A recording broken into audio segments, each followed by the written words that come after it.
Does your child constantly mix up lowercase b and d? Instead of searching for a worksheet that's exactly at their level, I'm going to show you how to use AI to create an actual game that practices this specific skill and will make the whole thing from scratch. Then once you know how to do this, you can use the exact same process for almost anything your child needs to practice. So I've typed in ChatGPT prompt right here. I want to create a fun, printable educational game for an 8-year-old child who frequently confuses lowercase b and d. The goal is to help the child quickly recognize which direction each letter faces. I don't want this to feel like a worksheet. Give me 2 simple game concepts that involve matching, sorting, movement, or collecting. The game should be easy for a parent to print and play at home. And it has given me 2 different games to choose from. The ideas for the games, how to play it, and some rules. So after reading through these, I'm going to pick game 1. So I typed in, go with game 1, create 2 monster maps, 36 food cards, reward tokens, and a parent instruction card, all in printable format. And this is because it has told me what I need for this game. So I'm going to have it create it.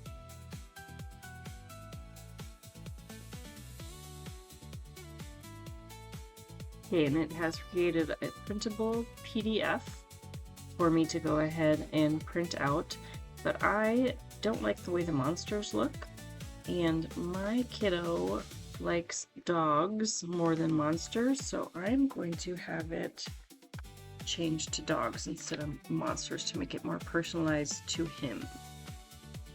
And it's changed it to perfect dogs that he will like better than those monsters, all on the same printable sheet where I can just print and cut out, and I've got the instructions right here.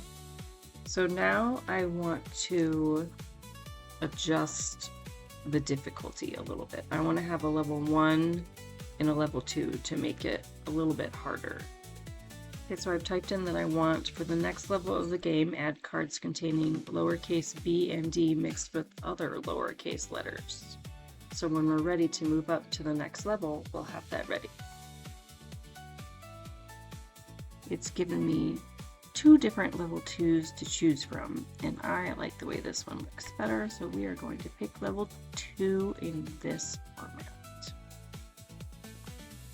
And we can take it a step even further, and I've said create a second way to play this game using the exact same pieces.